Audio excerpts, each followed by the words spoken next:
In a mansion haunted by secrets, a man ruled by power and obsession hides a past marked by tragedy. She arrived, innocent and fragile, unaware that stepping inside these walls meant surrendering to desire, fear, and forbidden love. Between passion and death, some truths should never be uncovered. The gate rose before her like an iron guardian, black, tall, covered in arabesques that looked more like claws clinging to the overcast sky. The wind passed through the bars with a mournful whistle, as if the mansion itself were breathing before accepting her. She stopped in front of that imposing structure, her heart racing inside her chest. Her delicate hands gripped the strap of the worn-out suitcase. There had never been luxury in her life. Every object she owned carried marks of effort, thrift, sacrifice, and now she stood here, in front of a promise of stability, a job that could change the fate of her family.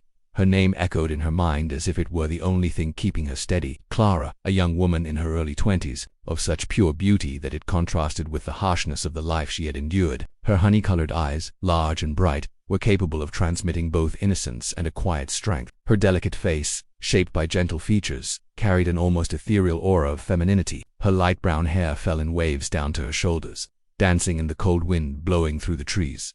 Despite her sweet appearance, Clara was not naive. Poverty had robbed her of the right to remain completely innocent. She had grown up in a small house, sustained with difficulty. She had learned early that work was the only way forward, and from then on, she devoted herself to it with almost obstinate discipline. She did not dream of riches or romance, only of providing a better life for her siblings and her ailing mother. The gate creaked when the butler, a thin man with a stern expression, slowly opened it. The metallic sound seemed to slice through the silence of the night. Clara took a deep breath and crossed the threshold.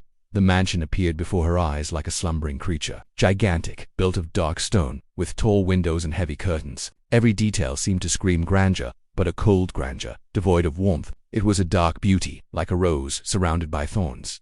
"Welcome to Errant Mansion," the butler said in a monotonous tone. "Follow me." She obeyed in silence, dragging the suitcase along the damp stone path. The tall trees around them closed in over the road like the columns of a shadowy cathedral. The air seemed heavier with every step. Crossing the main door, she was struck by the interior. The hall was immense, lit by ancient chandeliers that cast long shadows across the walls. The marble floor reflected the yellow light but could not warm the atmosphere. The corridors stretched out like endless cold labyrinths. Clara had the feeling that the house was watching her every move, as if it were alive. A suffocating silence hung in the air, broken only by the echoed sound of her own steps. The servants emerged from the shadows, women in gray uniforms, men with serious faces. No smiles, no warmth, only quick, indifferent glances that pierced through her as if she were just another piece on the grand chessboard of the mansion. Clara tried to smile, to greet them, but received only discreet, distant nods. She felt small, like a stranger intruding upon a forbidden temple. As she walked, she noticed portraits hanging on the walls, aristocratic figures, all with solemn, cold expressions. The eyes of the ancestors seemed to follow her through the corridors, reinforcing the sense of judgment. And then she saw him. At the top of the main staircase he appeared, the master of the mansion, tall, with an imposing posture, dressed in elegant sobriety. A man in his 30s, of almost cruel beauty. His eyes, a deep gray, pierced like sharp blades. His dark hair, slightly tousled, fell carelessly across his forehead, yet nothing about him seemed truly out of control. Even imperfection, on him, seemed calculated. Clara's breath faltered for an instant. There was an aura about him, a blend of power and mystery, as if he were both host and jailer. His gaze was neither welcoming nor rejecting. It was a gaze that evaluated, measured, stripped without touching. "Mr. Arrant," the butler announced, bowing slightly. "This is the new housekeeper." The man descended the stairs with firm steps, the sound echoing across the marble. Clara kept herself upright, trying to appear confident, though she felt the invisible weight of his presence. "Clara," he said, his voice deep, low, like thunder restrained. "Welcome," she swallowed hard. There was something in the way he pronounced her name, as if savoring every syllable. A shiver ran down her spine. "Thank you, sir," she replied, trying to keep her tone firm. The silence that followed was almost suffocating. He watched her quietly, as if he could read her entire story just by looking into her eyes. Clara felt there was no secret she could hide from this man. For a moment, she wondered if she had made a mistake accepting the job, but she pushed the thought away. She could not afford to refuse. Her family depended on her. He gave the faintest smile, almost imperceptible, a gesture that carried no warmth but something undecipherable. "I expect discipline and discretion," he said, still staring at her. "The mansion does not forgive carelessness." The phrase echoed in her mind with more weight than it should. She did not know if it was a common warning or a veiled threat. The butler led her to the room where she would be staying. A comfortable space, yet cold, like the rest of the house. High walls, a spotless bed, an old wardrobe. Everything perfect, but lifeless. When she was alone, Clara walked to the window. The garden stretched out like an ocean of shadows under the moon. The trees swayed in the wind, and for an instant she swore she heard a whisper coming from outside, as if the mansion itself were calling her name. She rested her forehead against the cold glass and closed her eyes. She was here. There was no turning back. Between duty and fear, between the promise of a better future and the gaze of the man who had received her, Clara felt suspended on an invisible thread. One false step, and she could be lost forever. The sound of a knock at the door woke her. Clara was still getting used to the silence of the mansion, where every noise seemed louder than it truly was. She opened the door cautiously and found the butler standing there rigid, like a starched shadow. "You must follow me," he said, his voice void of emotion. She obeyed, walking through the endless corridors until they reached the main hall. The butler stopped before one of the old portraits and turned to her. "There are rules you must follow in this house." His eyes, cold and austere, met hers. "Breaking them will not be tolerated." Clara nodded, her hands clasped in front of her body. "First, never walk the corridors of the second floor after nightfall." His voice echoed firmly. "Second, the room at the end of the east wing is locked. Never attempt to open it." A shiver crawled down Clara's spine. The tone in which he pronounced those words was not merely a warning, but a sentence. The forbidden room seemed to hold something far heavier than wood and iron. Third, meals follow a fixed schedule. Mr. Arendt does not tolerate lateness. Fourth, remain discreet. This mansion was not built for unnecessary noise. She bowed her head respectfully. "I understand." The butler watched her for a moment longer, as though searching for signs of weakness, before turning his back. The first days dragged on, filled with domestic tasks and the suffocating weight of the house's atmosphere. Clara cleaned vast halls that never seemed free of dust, arranged books on shelves that reached the ceiling, and walked through corridors where the echo of her own footsteps unsettled her. She rarely saw the master of the mansion. He appeared like a ghostly presence. Sometimes, the sound of his steps echoed from afar. Other times, the creak of a door revealed his passage. But when she finally encountered him, it was always unexpected. Once, while cleaning the library, she lost herself in thought. Dust danced in the light seeping through the curtains, and she hummed softly, forgetting the rule of silence. That was when she felt it. A gaze. She turned slowly and saw him. Mr. Arendt stood at the doorway, his hands in his pockets, his gray eyes fixed on her. He said nothing. He only observed, as though weighing every gesture, every breath. Clara felt her face flush at once, her skin burning under that penetrating stare. Her heart raced without reason. And then, without a word, he walked away, vanishing as silently as he had appeared. These encounters repeated themselves, always fleeting yet intense. Clara glimpsed him in the reflection of a mirror while arranging a corridor. Another time, as she watered the plants in the inner garden, she lifted her eyes and saw his silhouette watching from a balcony, always silent, always with that intensity that stole her breath. It was a strange sensation, one she could not name. She had never been in a relationship, never experienced the touch of a man or the warmth of closeness. Her world had always been work, caring for her family, survival. Love was a distant word, reserved for the books she secretly read. But here, under his gaze, something new bloomed, a heat that made her skin tingle, a knot in her throat that left her speechless. Sometimes, alone in her room, she pressed her hand to her chest, trying to calm her racing heart. Other times, she recalled the way he looked at her and her cheeks burned again. It was wrong to feel this way, she thought. He was the master, the distant authoritarian man who owned a house that felt more like a prison. And yet, his beauty was undeniable. The proud bearing, the strong features, the deep voice that echoed in her memory even when he was silent. One night, while polishing the floor of the hall, she let herself be distracted by the moonlight streaming through the tall windows. She lost herself in the marble's reflection until she noticed movement. Lifting her eyes, she found him there again, leaning against the doorway. Arms crossed, he watched her in silence. Clara swallowed hard, trying not to show how disturbed she was by his presence. The cloth slipped from her hands, and as she bent to retrieve it, she realized her fingers were trembling. "You're distracted." His deep voice cut through the silence. Startling her, she stood, facing him for an instant. Her heart pounded so hard she feared he could hear it. "Forgive me, sir," she murmured. He raised an eyebrow but said nothing. He only watched her a moment longer before vanishing once again into the corridor, as if made of shadow. Clara drew a deep breath, steadying herself against the nearest table. The strange sensation returned. Fear, respect, and something more, something that left her confused. In the days that followed, she began to realize she was waiting for those moments. As much as they unnerved her, she longed to feel his eyes on her again. It was as though an invisible force pulled her toward him, even when she tried to convince herself otherwise. At night, lying in her bed, Clara reflected. She could not understand why a man's gaze alone left her so shaken. She had never experienced anything like it. Her body reacted beyond her control, and her mind filled with questions. Was this desire? Was this what the books described when they spoke of racing hearts and trembling hands? She didn't know, but she knew one thing. Somehow she was changing, and that change frightened her just as much as it drew her in.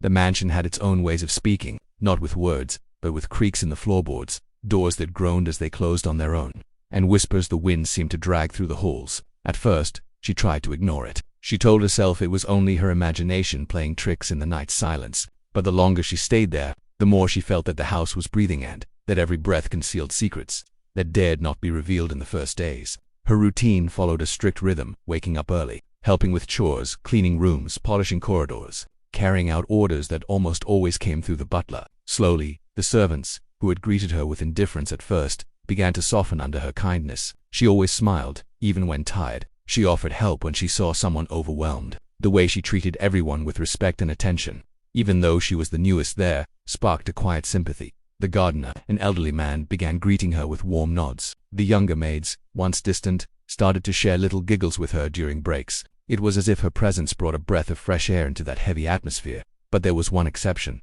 the cook, a robust woman with stern features and a severe gaze. From the very first day, she had shown no respect. She answered attempts at conversation with short, often harsh replies. The look she gave the new housekeeper carried something of judgment, as though she knew something the young woman did not. One night, returning to her room after an exhausting day, she heard it, from upstairs, from the forbidden corridor, a dull noise, like dragging footsteps. She froze in the middle of the staircase, heart pounding. Silence followed, suffocating. She tried to convince herself it was only the wind, but she couldn't shake the sense that something or someone was hidden up there. The next morning, the butler called for her. "You need to clean the study today," he said in his neutral tone. She nodded, as always, gathering her cleaning supplies. She walked through the corridors, repeating to herself that it was just another task. But when she opened the door to the study, her heart nearly stopped. He was there, the master of the mansion, seated in a leather armchair, an open book in his hands. His dark eyes lifted slowly until they found hers. Her immediate instinct was to step back, apologize, and close the door. But his firm voice stopped her. "Come in, clean." Her throat went dry. Her legs felt heavy as she stepped into the room. He did not rise. He only watched every movement, every step. She felt the weight of his gaze burning against her skin. She kept herself busy with cloths and bucket, wiping the desk, the corners, avoiding at all costs meeting his eyes directly. The silence between them was not empty. It carried a tension that made it hard for her to breathe. Suddenly, his voice cut through the air. "Where did you come from?" he asked, like someone interrogating without haste, without turning. She answered. She spoke of her small town, of how she needed the job to support her family. As she spoke, she realized he was rising to his feet. His steps were slow but heavy, echoing on the wooden floor. "Have you always been so obedient?" he continued, his voice low, almost a grave whisper. She hesitated before answering. "I just do what's right," she said, head lowered, trembling hands running the cloth over the shelf. He chuckled softly. It wasn't a joyful laugh. It was laced with irony, as though he knew something she didn't yet understand. "And do you have someone?" he asked suddenly, with disarming naturalist start. Her body froze. She felt the blood rush to her face. Her breath faltered. She had never been in a relationship, and the mere sound of the question disarmed her. She didn't know what to say, and shame made her stammer, "No, never." And before she could stop herself, the word slipped out, an act of daring she didn't know where it came from. And you, sir, do you have someone?" The silence that followed was so intense, she almost regretted it instantly. At last, she dared to turn. He was staring at her with surprise in his eyes, but soon a smile formed on his lips, not mocking, but something deeper. As if her question had touched a point no one else dared to reach. He took a few steps toward her. She instinctively backed away until she felt the cold wall at her back. He was close, too close. His scent was strong, masculine, with a hint of wood. His eyes, dark and deep, were locked onto hers. "I have never loved anyone," he said, his voice deep, firm, "and I never will."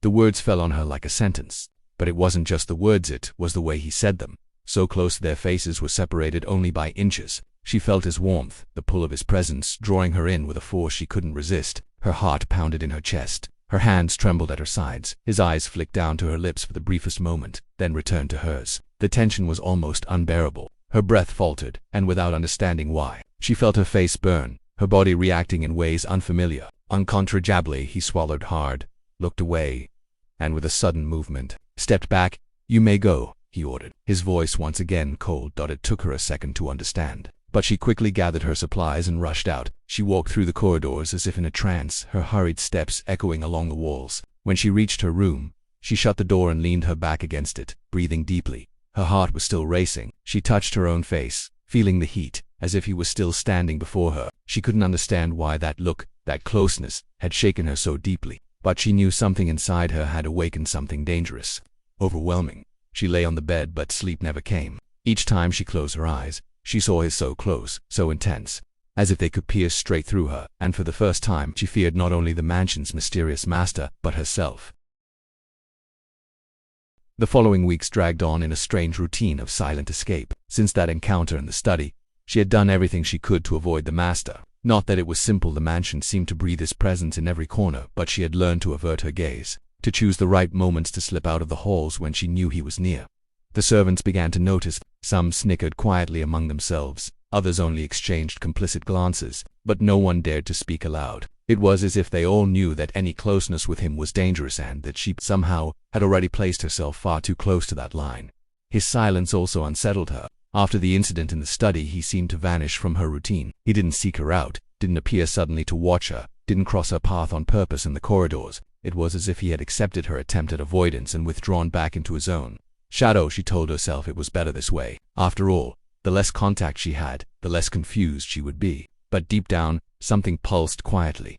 The memory of his eyes, far too close, far too intense, burning into her skin like an invisible mark. On a rainy afternoon, she was called to clean the library. That room, with its walls lined with books up to the ceiling and the comforting scent of old paper, always enchanted her. There, more than anywhere else in the house, she felt protected, wrapped in an intimate refuge. As she dusted the shelves, her fingers brushed against a familiar volume. The colorful spine, worn with time, brought an immediate wave of tenderness. Alice in Wonderland. It was the book she had cherished since childhood, but never before had she held such a beautiful edition. She looked around. No one was there. The mansion seemed to sleep under the rain. She made a bold decision. She softly closed the door, leaned against the table, and opened the book. The pages, filled with detailed illustrations, invited her to escape into a world far from the one she lived in. Almost without realizing it, she began to read aloud, first in timid whispers, then mimicking the characters' voices, laughing quietly at her own interpretations. With each phrase, she let slip her hidden innocence, her buried sweetness. She was so absorbed that she forgot where she was. When she turned, the book still in her hands and a smile still on her face, she froze. He was there, standing in the doorway, watching her. His eyes were two black blades fixed on her, intense, piercing, silent. Time seemed to stop. The laughter died on her lips. Her heart raced, as if trying to escape her chest. I'm so sorry, she stammered, her voice trembling as she hurriedly shut the book. I was just cleaning. I shouldn't have. She took a few steps toward the door, desperate to get out. But as she tried to pass, his firm hand caught her arm, not violently, but with a strength that immobilized her.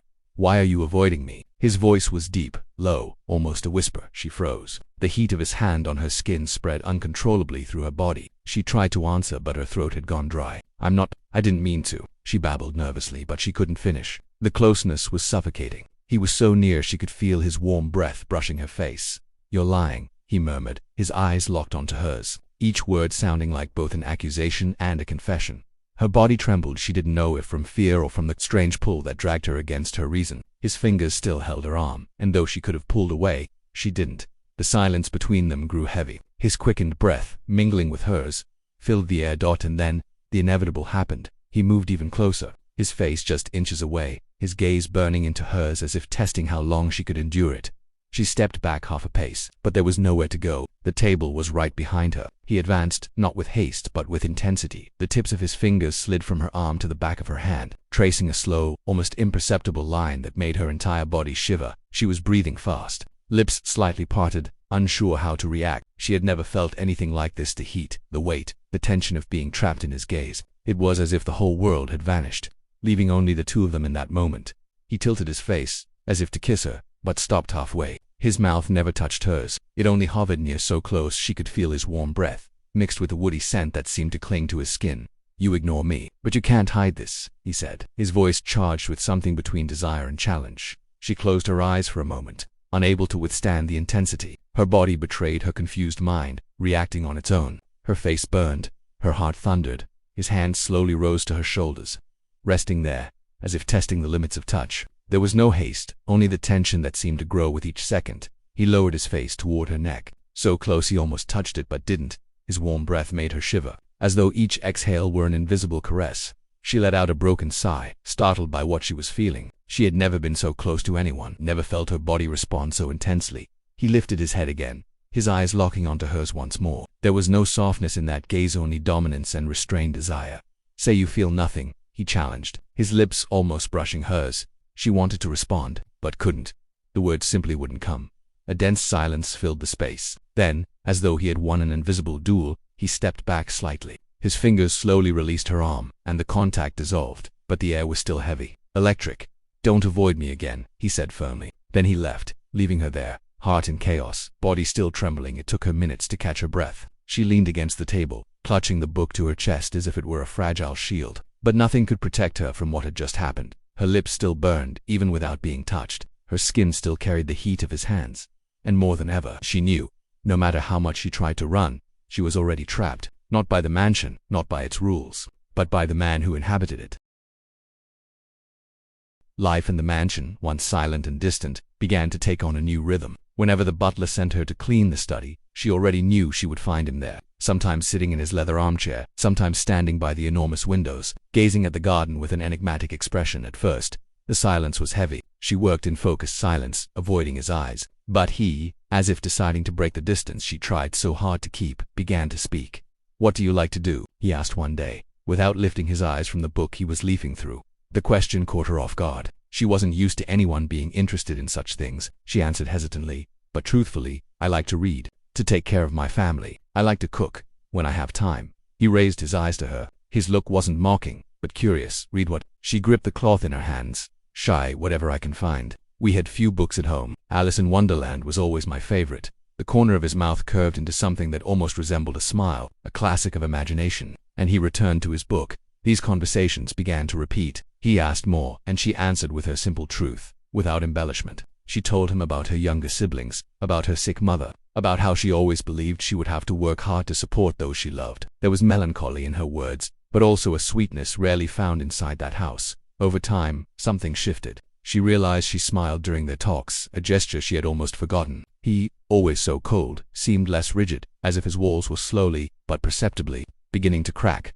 One day, as she was dusting the desk, it was she who dared to ask, "And you, what did you like when you were a child?" He didn't answer right away. He simply closed the book and fell into silence, his gaze distant. There wasn't much to like. His voice was low, almost bitter. "I grew up here, surrounded by walls, hallways, servants. My parents were never around. The house was big, but I lived alone." Her heart tightened. She hadn't expected him to reveal something so personal. That must have been hard. He looked at her again, as if weighing whether her words carried pity or judgment. And when he found no judgment at all, only sincerity, he continued, "Books were my only company. I had the finest ones. Rare editions, bindings any collector would envy. But in the end, they were just pages trying to fill the emptiness." She pressed the cloth against her chest, not knowing what to say. She had never had rare editions or vast libraries, but she understood perfectly what it meant to seek refuge in words. "I also read so I wouldn't feel alone," she confessed. "It didn't matter if the book was worn or incomplete. Every page helped me dream." He stared at her for a long time, and in that moment, something invisible formed between them, a delicate bridge, built from shared loneliness. As the days passed, talking to him became part of her routine. Sometimes their exchanges were brief, other times longer. She spoke naturally, not realizing how much of herself she was revealing, and every time she caught herself smiling, she felt a strange warmth in her chest, a mix of surprise and fear. Yet something continued to trouble her. A mystery lingered in the air, unspoken but heavy, as if the house itself carried secrets in its darker corners. One overcast afternoon, while arranging the bookshelf, her eyes were drawn to something on the wall. A portrait. The painting depicted a woman with delicate features, dressed in pale tones, her gaze serene yet distant. She approached slowly. The woman's eyes seemed to follow her, as if guarding an untold story. "She was my wife." The deep voice behind her made her startle. She turned quickly. He stood by the door, watching her. She stammered, I didn't mean to." No need to explain. He walked until he stood beside her, eyes fixed on the portrait. His face, however, was unreadable. "She's dead." Those two words hung heavily in the air. She wanted to ask how, but held back. Still, the long silence seemed to encourage her. "How, did it happen?" He took a long time to answer. His gaze remained fixed on the portrait, his jaw tense. "Unfortunate circumstances, and nothing more." A shiver ran down her spine. The vagueness of his words only deepened the mystery. Yet she could sense there was pain hidden within that coldness. "That must have been difficult for you," she said softly. He turned to her, surprised. "Why do you speak like that?" She blinked, confused. "Like what? As if you care." His stare bore into hers, as if searching for proof of something. She lowered her eyes, feeling her cheeks flush. She didn't know how to answer that night. Alone in her room, she couldn't sleep. The image of the portrait haunted her. The former wife, dead under mysterious circumstances, his gaze, caught between grief and coldness, and the unsettling sense that the story hid far more than he let show. But something else disturbed her even more.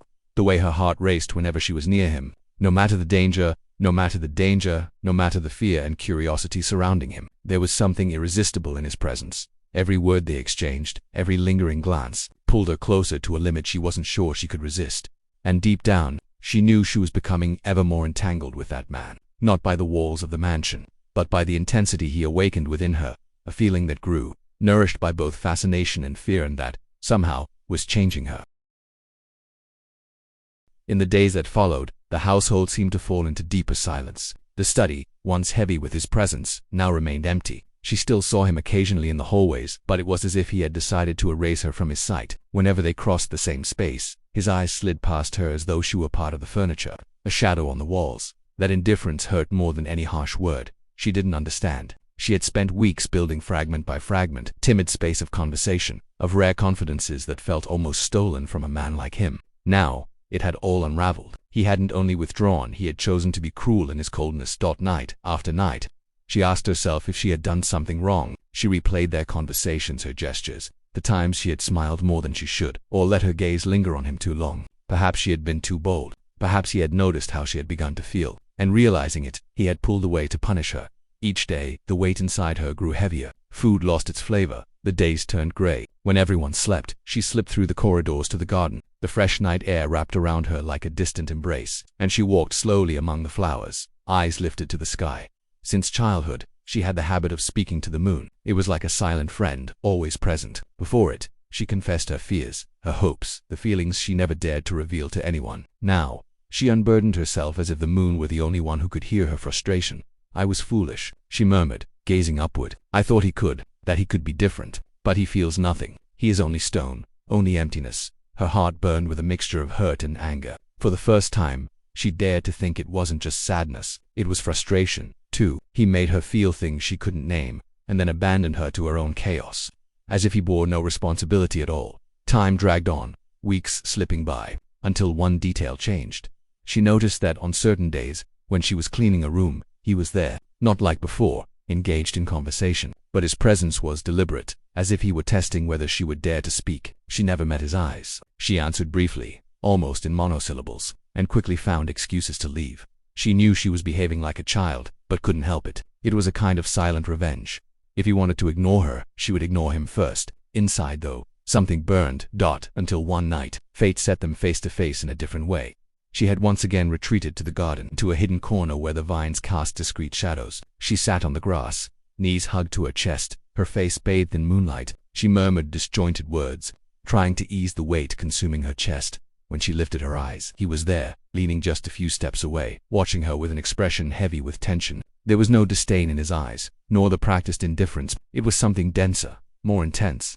"Why are you avoiding me?" he asked, his voice firm, without preamble. She stood abruptly, her heart racing. She didn't want to confront him, but the words burst out. "Because you're cruel." Her voice trembled, but it burned with emotion. "One day you speak to me, make me believe I can trust you, and the next you act as if I don't exist."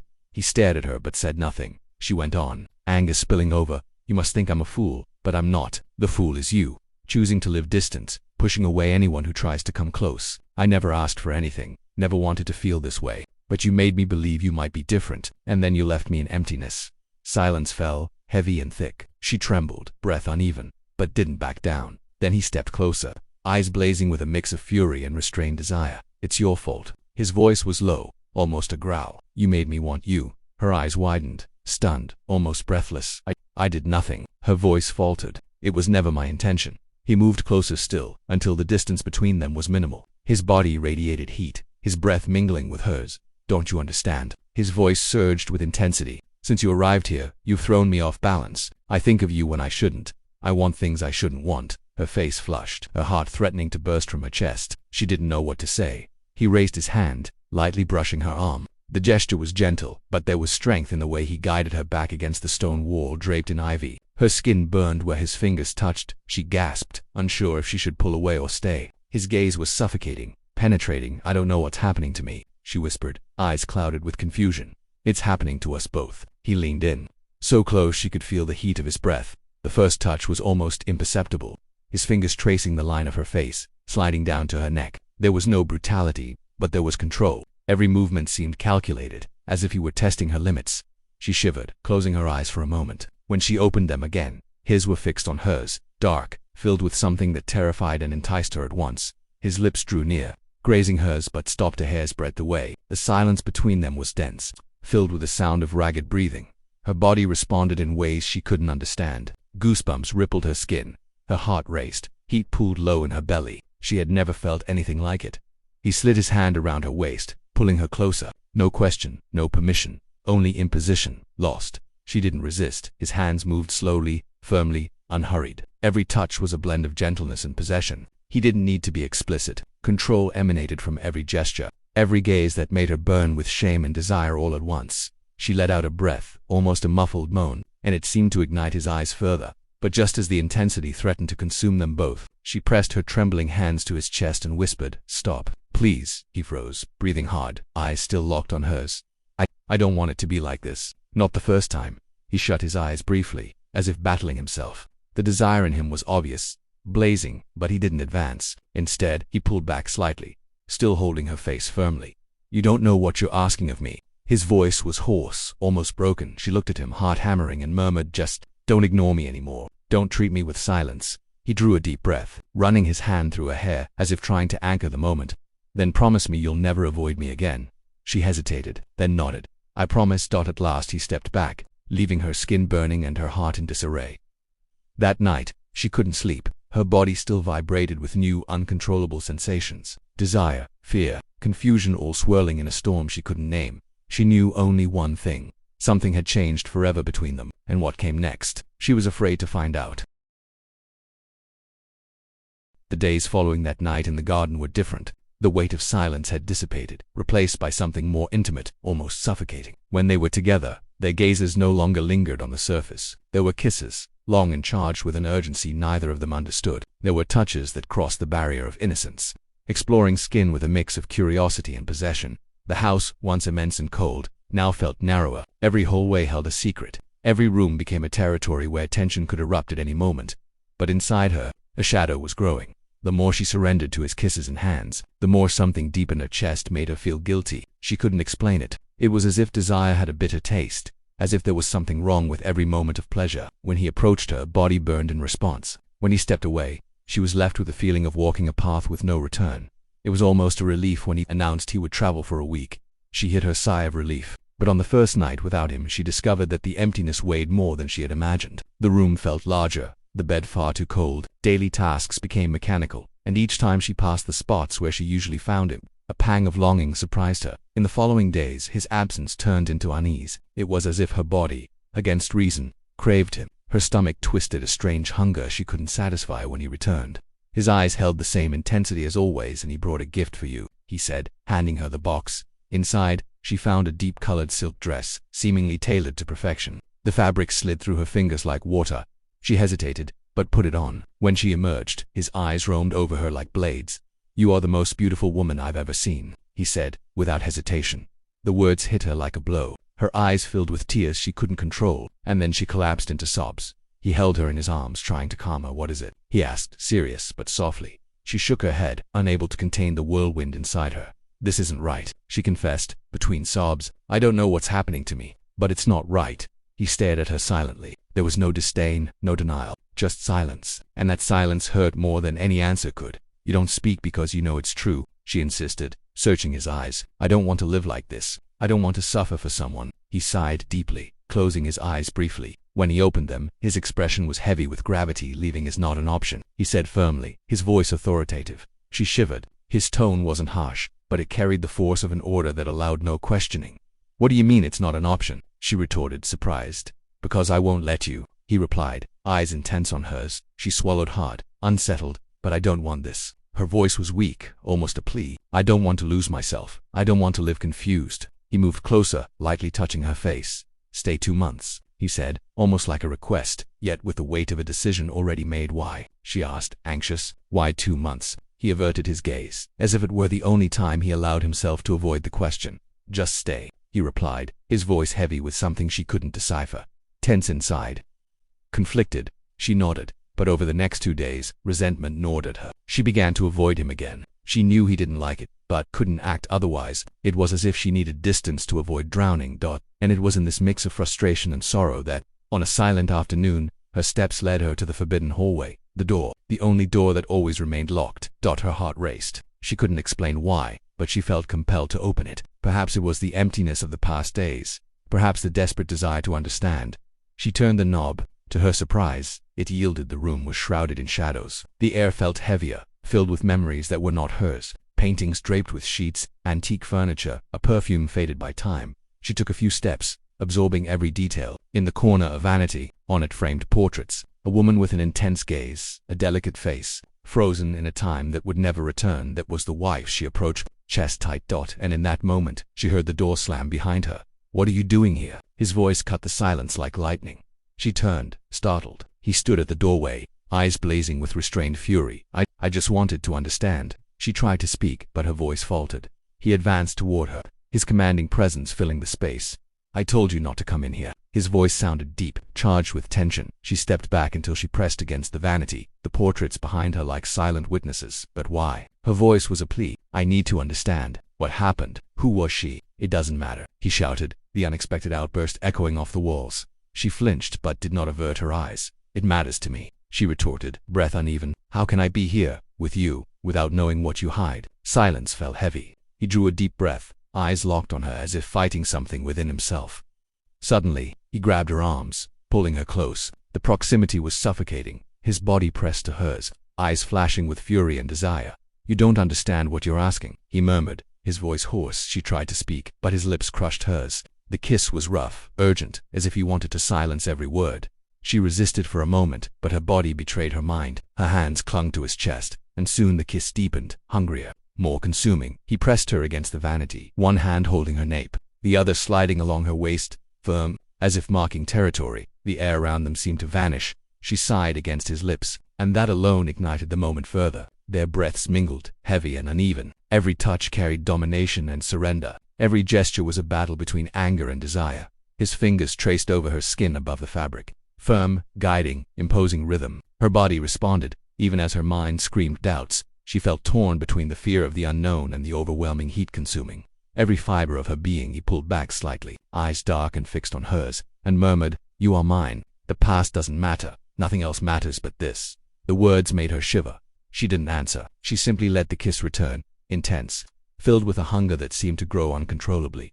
There, in the forbidden room, the secret remained guarded, but a new prison had closed around them, the mutual obsession that consumed them more with each passing day.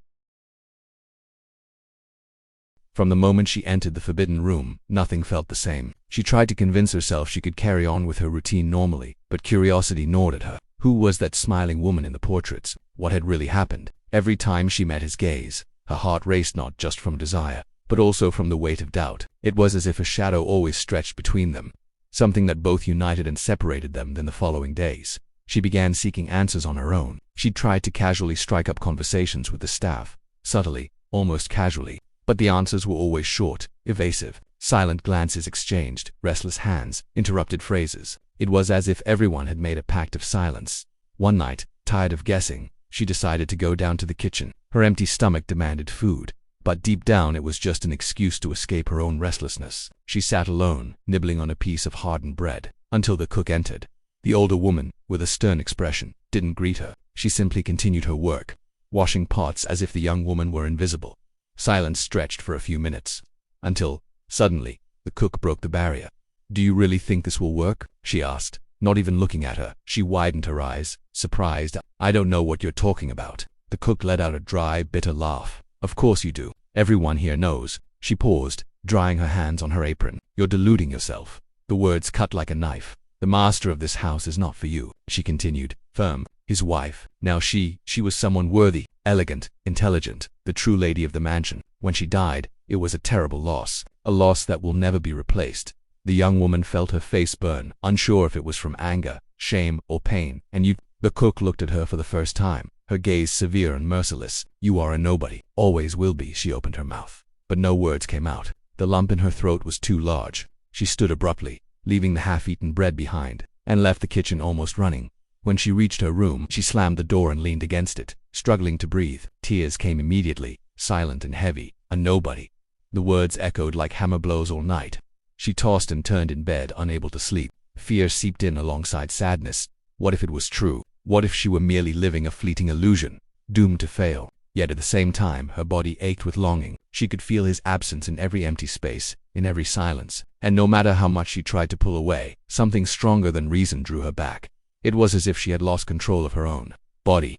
The days became an emotional prison. He sought her and she yielded. She tried to resist, to keep her distance, but one look from him and her strength crumbled. When they were together, it was as if the whole world ceased to exist. Stolen kisses in the hallways, hands secretly intertwined in the gardens, long glances during meals. The tension between them grew, fueled by the forbidden. She felt as though she was being devoured. There was no longer clarity between right and wrong, only the certainty that she needed him as much as she needed to breathe. And he seemed to have become even more possessive. He sought her at every moment, as if time apart from her was unbearable. The conversations, once rare, were now frequent. The touches, once restrained, now constant. The vast, imposing house seemed smaller, tighter, as if the corridors were closing in around them. She wanted answers, explanations about the past, but each time the topic arose, he diverted, and she, lost between desire and fragility, ended up giving in. The romance which could have been sweet had become a prison with invisible chains, made of passion, silence, and mystery. Net.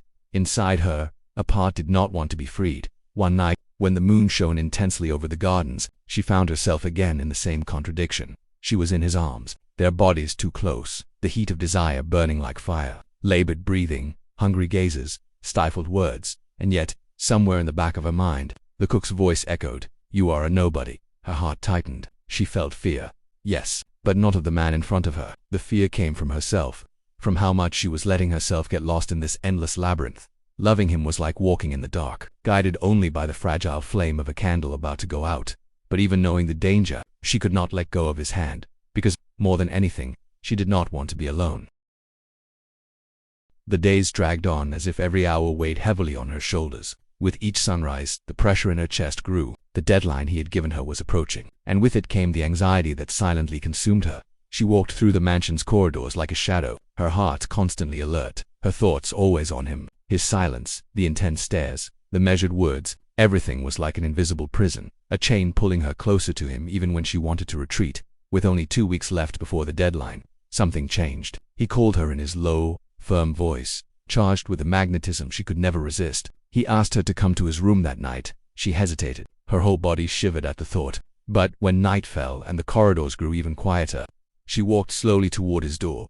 When she opened it, she gasped. The room was covered in white roses, scattered across the floor, the bed, the nightstand. A sweet, penetrating fragrance filled the air. It was as if he had recreated a sanctuary, and at its center, she was the offering. "You once said," his voice echoed, deep and controlled, "that you didn't feel worthy, that you were too small compared to what this house represents. But I see you, and I can only think how these pale flowers look insignificant next to your beauty." She swallowed hard, unsure how to respond. She felt exposed, even fully clothed, under the weight of his piercing gaze. He approached. His steps were slow but deliberate, each movement precise. Like a predator who knows exactly when to strike, he stopped in front of her, raised his hand, and brushed his fingers across her face. The touch was light, almost reverent. "Tonight, you won't avoid me," he said seriously. "Tonight, you will be mine." Her heart exploded in rapid beats. Before she could respond, he pulled her to him. Their bodies pressed together. The kiss was intense, hungry, yet restrained, as if he had waited too long for this moment. His mouth dominated hers, demanding yet asking in every gesture if she was willing. She responded, and her entire body shivered with warmth. His hands explored her skin over the fabric, firm but careful, guiding her. He pressed her against him, and she felt his heat, the strength that seemed to swallow her fragility when he led her to the bed. The room no longer seemed like a physical space, but a universe on fire. Among the white rose petals, he laid her down gently, gazing deeply into her eyes. "Are you okay?" he asked, his voice low, serious. She only nodded, unable to speak. He smiled slightly, satisfied, and began undoing the barriers of fabric that separated them. Every button, every fold, removed with almost cruel calm, as if he wanted to eternalize the moment. When his lips traced her skin, she gasped, unable to stifle the sounds escaping her. Her body trembled not from fear, but from a surrender she had never imagined possible. He dominated, yes, guided her hands, controlled her gestures, yet with each step he murmured in a low, deep voice, "Are you okay? Are you with me?" And every time she answered yes, the intensity grew. When they finally joined, it was like an electric shock. She held her breath, and he cupped her face in his hands, keeping eye contact as if he wanted to engrave that moment into her forever. "If it hurts, tell me." She didn't reply. She only pulled him closer, digging her nails into his shoulders. The rhythm started slow, marked by their heavy breaths, but with every movement, every muffled moan, the passion grew like an uncontrollable fire. He was firm, commanding, yet unhurried, absolute control over the intensity, as if wanting to take her to the edge and beyond. She felt whole and shattered at the same time, lost and found. The pleasure came with something greater, a sense of belonging, as if in that moment she was part of him. Time lost all meaning. No clocks, no walls, just two bodies burning among white roses. When they finally stopped, exhausted, still intertwined, she felt her chest rise and fall out of sync. He rested beside her, his arm around her waist, pulling her close. The silence was dense but not uncomfortable. For the first time, there was no barrier between them. "You know what I want?" he said seriously, staring at the ceiling. "It's not just desire. It never was." She turned to him. Confused, he gazed at her, and for the first time she saw the vulnerability hidden behind his powerful eyes. "I want more. I want something I've never had. I want someone who doesn't run from me." Her heart raced again. "And what would be a perfect life for you?" she asked, her voice trembling. He took a deep breath. "A family," he answered without hesitation. "A full house. Laughter running through the halls. True love. Not heirs by obligation. No appearances. Just love." She was surprised. She had never imagined that behind that authoritative figure existed such a simple, almost childlike desire. "Me too," she said, tears brimming. "I've always dreamed of being a mother, of many children, with being able to give them what I never had." He turned toward her, caressing her face. "Then we are condemned to the same dream." She smiled through her tears. He pulled her to him again, and before sleep could claim them, he whispered, low, almost as a confession wrested from himself, "I'm in love with you." Her world stopped. Tears fell uncontrollably, and without thinking, she answered, "Me too." At that moment, there were no doubts, no secrets, no fear, just two souls bound together, consumed by a passion they could no longer control. And even as the white roses began to wither in the darkness, the flame between them burned brighter than ever. The days leading up to the deadline he had set dragged on like invisible chains. With each dawn, the young woman felt the weight of the promise she had made. Even though she didn't understand why, she still obeyed. Something inside her insisted there was a greater reason, a secret still hidden, and it was this mystery that kept her in the mansion as much as the magnetic pull her employer exerted over her. That gray afternoon, while heavy rain lashed against the windows, the silence of the house seemed to issue a silent command: return to the forbidden room, as if the walls, steeped in untold stories, were calling to her in whispers. She entered slowly, her chest tight with heavy breaths. The wife's room, though closed, seemed preserved like a reliquary. The old perfume, nearly faded with time, still lingered in the air, bringing a suffocating melancholy. Thick curtains let in only a pale thread of light, enough to cast distorted shadows across the antique furniture. With trembling hands, she began to search. She rifled through drawers, lifted dusty boxes, opened creaking wardrobes as if they were complaining about being disturbed. Finally, she found a small wooden box shoved deep in a dresser. Inside lay a dark-covered diary, worn with use. She sat on the edge of the bed to read. Heart racing. The first pages described a cold, loveless arranged marriage. The wife wrote clearly, "We were not united by affection, but by convenience. I knew it, and so did he." Yet, the woman seemed willing to try bridging the gap. Her lines contained accounts of attempts to capture her husband's attention, seductive gestures, subtle provocations, promises of lust. She was intelligent, cunning, and saw in the relationship an opportunity. "If I can bend him," one page read, "perhaps I will gain the power I've always wanted." A wealthy, vulnerable widower would be the shortest path to freedom and fortune. The young reader pressed the diary to her chest, incredulous at the cold calculation of the words. There was no love, only strategy. This woman had not merely accepted the lack of affection, she had turned it into a weapon. As she turned the pages, the revelations grew sharper, descriptions of how the wife began manipulating his emotions, feigning vulnerability, letting him believe he was in control when, in truth, she was the one steering everything. "He resists," she had noted, "but every man has his weakness. Mine is the desire he refuses to admit. I will use it." The revelation struck the young woman like a stone. For the first time, she saw clearly.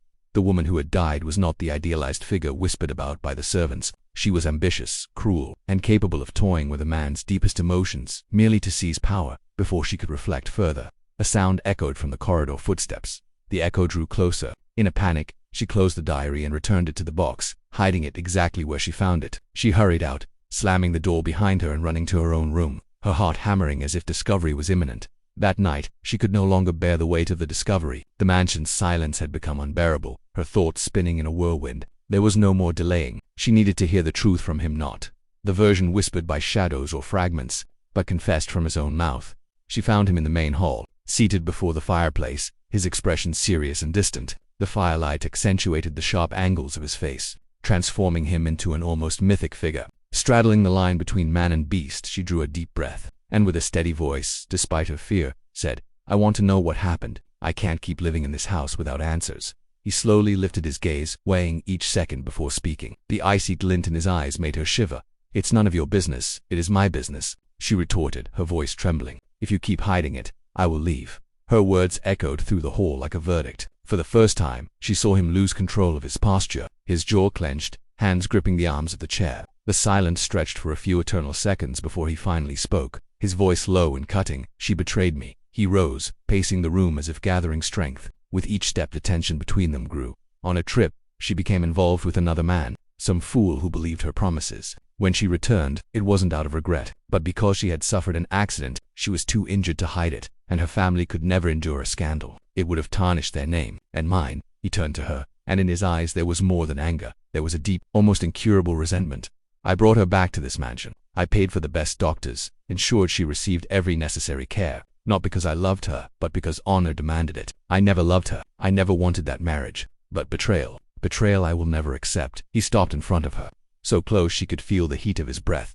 "I hated her every single day since then, and when I saw her wasting away, when I realized she would not survive, I wished for her death. I did not kill her with my own hands, but I carried that desire, and when it happened, when she finally passed, I felt relief, happy, even." The words fell over the young woman like blades. She stepped back, frightened, struggling to comprehend the confessed cruelty, yet he did not avert his gaze. "Now you know who I really am." She wanted to respond, wanted to scream, to say she had been wrong to believe in him, that there was something human beneath the coldness, but no sound came. He raised a hand in a gesture of silence. "Say nothing. You wanted the truth. Now you have it." Without waiting for a reply, he turned and left through the door, leaving her alone in the firelit hall. The sound of his footsteps echoing down the corridor was like a nail being hammered into her heart. She fell to her knees before the fireplace, tears finally spilling. What she had heard was not merely a confession, but an abyss. He was not just the enigmatic man who attracted and tormented her. He was someone capable of harboring hatred to the ultimate limit, someone who found comfort in the death of the one who should have been his companion. That night, lying in her bed, she could not sleep. His confession reverberated like a curse. Desire, attraction, fear, and repulsion mingled in her chest until she no longer knew what she felt. The only undeniable fact: nothing would ever be the same from that moment onward. He had shown her his heart, and it was a dark heart, full of scars and shadows, and yet part of her still burned for him. The silence of the mansion had become a prison.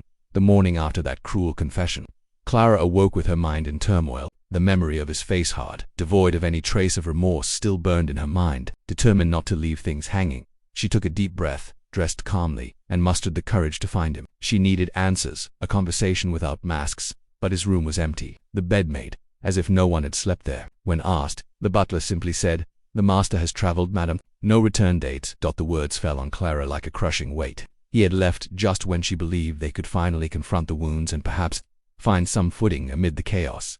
The days dragged on. At first, she waited with a nearly naive hope that he would return at any moment. She sat by the window, watching the estate gates, alert to every carriage or horse approaching. But the gates remained closed. The silence grew denser. Gradually, anxiety turned into despair.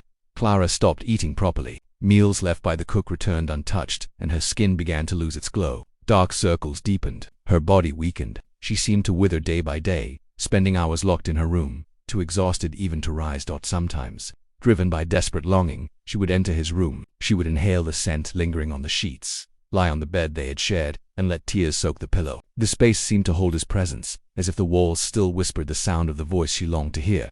The butler was asked more than once, "When will he return?" "Do you know?" Even he, usually so sure, appeared uncertain. "I don't know, madam. I've never seen such a delay." This uncertainty gnawed at her. The void of his absence, coupled with the memory of that last night, made Clara oscillate between anger and sorrow. The breaking point came one day in the kitchen. Clara, trying to swallow a piece of dry bread, was confronted by the cook who had never hidden her disdain. The woman gave her a look from head to toe and laughed sarcastically. "Well, it seems the madam is just another forgotten soul." Even the master couldn't stand that poor little face of yours. Clara, weakened but emotionally shattered, could no longer endure. For the first time, she didn't step back. Her voice trembled but came out firm. "Shut up, you don't know anything." The cook arched an eyebrow, ready to retort, but Clara advanced, pouring out all her accumulated anguish. "You have no right to speak about me. You don't know what I've been through." The shock of the scene silenced the entire kitchen. Clara, breathless, felt she had broken something inside herself. In that moment, she realized she could no longer endure a life of waiting, humiliation, and silence. That very night, she made her choice. She waited for the mansion to fall into deep slumber. With light steps, she traversed the corridors that had so often imprisoned her. She carried only a small suitcase, her heart heavy but with newfound determination. Without looking back, she fled. She vanished into the shadows, taking with her the mystery of her own absence. Meanwhile, in another city, he faced his own ghosts. The trip had not been by chance. He knew he could no longer keep Clara hidden from his family. He had to confront his conservative, strict parents, who had already planned for him a life of perfect alliances, bound by interest, power, and status. When he announced he intended to marry a woman who lacked the qualifications they valued, the shock was immediate. Cold stares, raised voices, veiled threats, everything fell upon him like a storm. But he was prepared. For the first time, he did not bow. "If anyone tries to stop me," he said firmly, "I will tell the world what happened with my first wife. I will reveal every detail." The silence that followed was suffocating. The threat hung like a blade. He knew that exposing the truth would destroy the family's reputation forever. It was this certainty that gave him courage.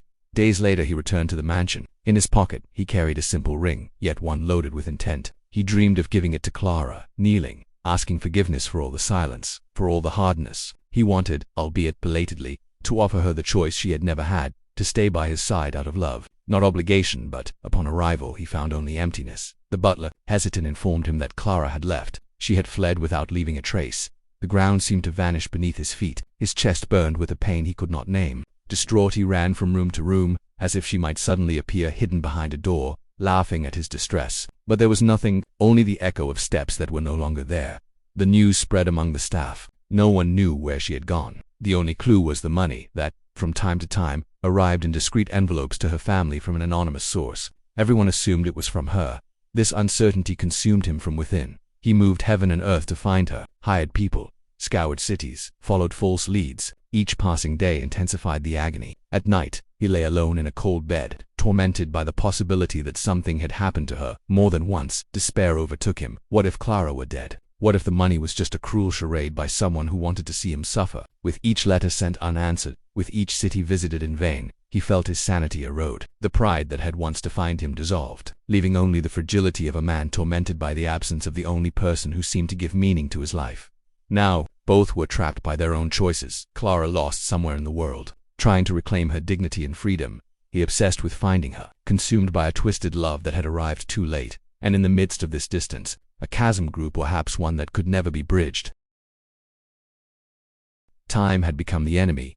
Months had passed since Clara's escape, and each day without news felt like an invisible blow, eating him from the inside. At first, he maintained his cold demeanor, believing he could easily track her steps. But as days turned into weeks, and weeks into months, his confidence crumbled. Fear followed him like a shadow, a fear that she had chosen never to return. You fear that she might be dead somewhere, forgotten, or worse, fear that she had found another man, someone who could give her what he never knew how to offer.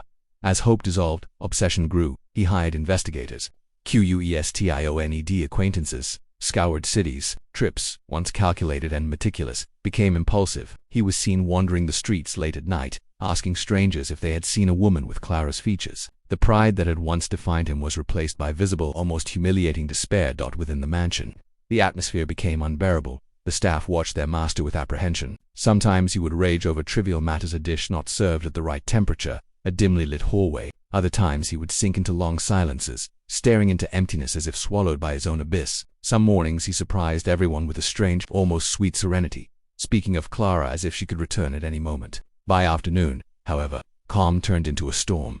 Doors slammed, he shouted, cursed his own life. This oscillation between love and anger made him unrecognizable. He spent hours seated in the office chair, body hunched, gaze lost, papers piled up on the desk, forgotten. His face, once marked by pride, now revealed deep dark circles, pale skin, the weight of his body diminishing day by day. The butler once confided in the cook, in a low voice, that he feared seeing him wither away to death. The truth was, he was no longer the same man. With each sleepless night, each dream interrupted by the emptiness beside him in bed. The line between sanity and delirium grew thinner. He began hearing footsteps in the hall, convinced it was Clara. He ran to the door, only to find emptiness. At other times he sensed her perfume, a presence almost real, making him tremble with desire and anger.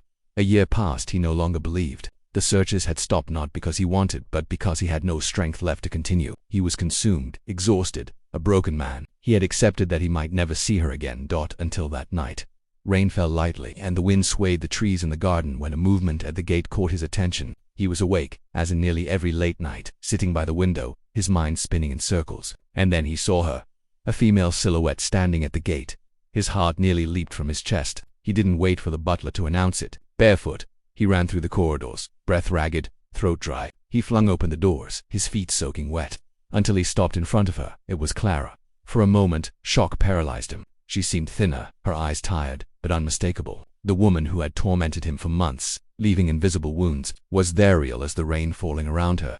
Yet the emotion that surged was not relief. It was fury. "Where have you been?" he shouted, voice thick, veins bulging in his neck. "Do you have any idea what you've done to me?" Clara, startled, stepped back but did not answer. He continued, pouring out months of accumulated pain. "I searched for you in every damn city, to spend nights without sleeping, days without eating. You left me alone in this house, with ghosts, with the doubt whether you were alive or dead." His voice broke, then returned to a harsh tone. "I hated you for it, Clara, hated every memory of you." The words cut the air like blades. Clara trembled, but stood firm, tears in her eyes. "And yet," he shouted louder, "I couldn't stop loving you. Damn you for that. You destroyed me, and yet I still want you." His body gave way, his legs faltered, and as if all strength had drained, he fell to his knees before her, rain soaking his hair and clothes. Hands covered his face, and the sound of his sobs echoed in the silent night. "This is going to kill me," he murmured, voice choked. "I love you, Clara, love you like I never imagined I could."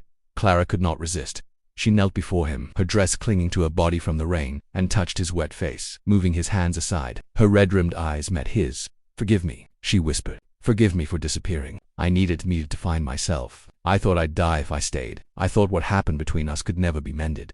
He stared, incredulous, lips trembling. "But I understand," she continued, voice thick with emotion. "I love you. I always have, and nothing will change that. I would do anything to be with you, even if the whole world were against us." The collision of love and anger swirled in his gaze. Part of him wanted to shout, to punish her for every night of agony. Another part simply wanted to hold her, never let go. He gripped her arms tightly, as if fearing she would vanish again. "You don't understand," he whispered, desperate. "I nearly went insane without you. I almost ceased to exist." Clara drew closer, pressing her forehead to his, feeling the heat of his ragged breath. "I'm here now," she said, in a faint voice. "I'm not leaving again." The embrace happened amid the storm, desperate and intense. He held her like someone clutching their very life, and she responded with equal surrender, feeling the weight of every tear, every uneven heartbeat. Words of anger still slipped between trembling kisses, between muffled sobs, but they were words born of love, of the pain of those who almost lost each other forever. There, on the wet ground in front of the gate, surrounded by the silent night, two broken hearts reunited.